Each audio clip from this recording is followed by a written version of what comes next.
Ադրբեջանի կողմից Հայաստանի ուղղությամբ բեռնափոխադրումների սահմանափակումների վերացման արդյունքում Հայաստան է ժամանում ղազախական հացահատիկ տեղափոխող բեռնատար գնացքը, որն անցել է Ղազախստանի, Ռուսաստանի, Ադրբեջանի և Վրաստանի տարածքներով և այժմ հատում է Հայաստանի սահմանը։ Գնացքը տեղափոխում է 1000 տոննա ցորեն։ Սա նշանակալի քայլ է տարածաշրջանում հաղորդակցությունների ապաշրջափակման, տնտեսական համագործակցության խթանման, Հայաստանի տնտեսական կապերի դիվերսիֆիկացման, ինչպես նաև տարածաշրջանում փոխվստահության ամրապնդման և խաղաղության օրակարգի առաջմղման համար։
Մենք Տավուշի մարզի այրում կայարանում ենք, այս պահին իմ զրուցակիցները Հայաստանի տարածքային կառավարման և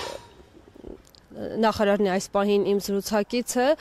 տարածքային կառավարման և ենթակառուցվածքների նախարար Դավիթ Խուդատյանը և Հայաստանի Հանրապետությունում Ղազախստանի Հանրապետության արտակարգ և լիազոր դեսպան Բոլաթ Թիմամբաևը, այս պահին ուզում եմ խոսքը փոխանցել նախարարին, պարոն Խուդատյան, ուզում եմ, որ դուք կարևորեք այս Քիչ առաջ հատելով հայ-վրացական սահմանը Հայաստան տեղափոխվեց ղազախական ցորենի առաջին խմբականակը 1000 տոննա ընդհանուր քաշով, սա կարևոր իրադարձություն է, որովհետև ցորենի խմբականակը Հայաստան է տեղափոխվել անցնելով Ռուսաստանի, Ադրբեջանի և Վրաստանի տարածքներով։ Պիտի ընդգծեմ, որ սա հնարավոր եղավ նախ իրականացնել Հայաստանի և Ադրբեջանի միջև ձեռք բերված խաղաղության համատեքստում ի կատարումն օգոստոսին Վաշինգտոնում ստորագրված փաստաթղթերի, պիտի արձանագրեմ, որ նախորդին նաև Ռուսաստանից ձեռք բերված ցորեններ կրկին գնացքով անցնելով Ադրբեջանի և Վրաստանի տարածքներով տեղափոխվել Հայաստան, սա ոչ միայն ունի կարևոր քաղաքական նշանակություն, այլև կարևոր տնտեսական նշանակություն, էականորեն կրճատվում է Հայաստան տեղափոխվող բեռների վրա ծախսվող ժամանակը։ Շատ շնորհակալ եմ։ Խոսք ուզում եմ փոխանցել նաև պարոն դեսպանին։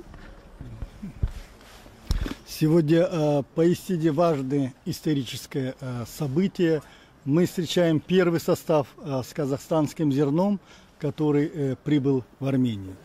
Это событие стало возможным благодаря договоренностям на высшем уровне, достигнутым во время официального визита президента Республики Казахстан в Республику Армению в апреле прошлого года. В этой связи важно отметить, что в настоящее время отношения между Казахстаном и Арменией развиваются динамично по всему спектру направлений. И сегодняшнее событие является ярким подтверждением этому. Пользуясь случаем, хотел бы выразить признательность нашим армянским друзьям и коллегам за совместную работу. Казахстан готов и далее осуществлять поставки зерна на постоянной и взаимовыгодной основе. Пусть казахстанское зерно станет символом дружбы и плодотворного сотрудничества на благо наших стран и народов. Շնորհակալ եմ, ուղիղ եթերում աշխատում էինք Այրոմ կայարանից, ուր րոպեներ առաջ ժամանեց ղազախական